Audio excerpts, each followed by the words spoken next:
আউযু বিল্লাহি মিনাশ শাইতানির রাজিম। বিসমিল্লাহির রহমানির রহিম। বাংলাদেশ জিন্দাবাদ, বাংলাদেশ জাতীয়তাবাদী দল জিন্দাবাদ। সম্মানিত উপস্থিতি, আজকের এই কর্মী সভার সম্মানিত সভাপতি, জামালগঞ্জ উপজেলার আহ্বায়ক কমিটির স্বেচ্ছাসেবক দলের যুগ্ম আহ্বায়ক মোহাম্মদ ওয়াহিদুর রহমান ওয়াহিদ ভাই, সচিব সচিব মোহাম্মদ জাহেদ আহমেদ এবং জামালগঞ্জ উপজেলার স্বেচ্ছাসেবক দলের সর্বস্তরের নেতা কর্মীদেরকে আন্তরিক শুভেচ্ছা অভিনন্দন জানাচ্ছি।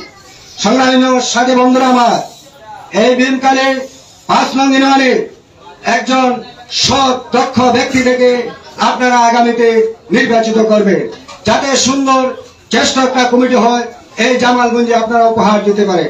সংগ্রামী সাথী বন্ধুরা আমার, বিগত সরকারের আমলে যারা হয়রানি হয়েছে, দীর্ঘ 16টি বৎসর অন্যায়ের বিরুদ্ধে প্রতিবাদ করেছে, তাদের মতো মানুষকে আপনারা অবশ্যই মূল্যায়ন করে এই জামালগঞ্জ উপজেলা স্বেচ্ছাসেবক দলকে একটি শক্তিশালী করার জন্য চেষ্টা করবে। সংগ্রামী সাথী বন্ধুরা আমার, আপনারা জানেন বিগত এই 5 আগস্ট ছাত্র জনতার গণ উত্থানের মধ্য দিয়ে আজকে আমরা নতুন একটা পতাকা পেয়েছি, কিন্তু মূল স্বাধীনতা এখনো আমরা পাইনি। সেদিন পাবো যেদিন গণতান্ত্রিক প্রক্রিয়ায় একজন জনগণের সরকার প্রতিনিধি হবে, সেদিনে আমরা মূল স্বাধীনতা পাবো। সংগ্রামী সাথী বন্ধুরা আমার, আপনারা জানেন এই বেগম খালেদা জিয়া মিথ্যা মামলায় আজকে কারাগারে বন্দী ছিলেন অনেকদিন, কিন্তু আমাদের নেত্রী অসুস্থ, সবাই ওনার জন্য দোয়া করবে। সংগ্রামী সাথী বন্ধুরা আমার, এই 5 নং ইউনিয়ন আপনাদের ভীমকালী ইউনিয়নের সর্বস্তরের জনগণকে আমি আমার স্বেচ্ছাসেবক দলের পক্ষ থেকে আন্তরিক শুভেচ্ছা অভিনন্দন জানাচ্ছি।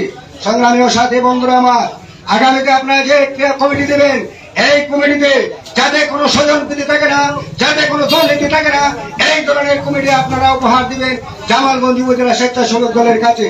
সংগ্রামী সাথী বন্ধুরা আমার, আপনারা জানেন এই জামালগঞ্জ উপজেলা বিগত সরকারের আমলে প্রতিটা আন্দোলন সংগ্রামে রাজপথে আন্দোলন সংগ্রাম করে আজ আমরা এই জায়গায় দাঁড়িয়ে আপনাদের সামনে শৃঙ্খলাভাবে বক্তব্য দেওয়ার সুযোগ পেয়েছি। এই জন্য আল্লাহ তাআলার কাছে আমরা অসংখ্য ধন্যবাদ জানাচ্ছি। সংগ্রামী সাথী বন্ধুরা আমার, আপনারা জানেন এই বিগত সরকার আমাদের নেতা কর্মীদেরকে জেল জুলুম অন্যায়ভাবে শারীরিক মানসিক নির্যাতন করেছে।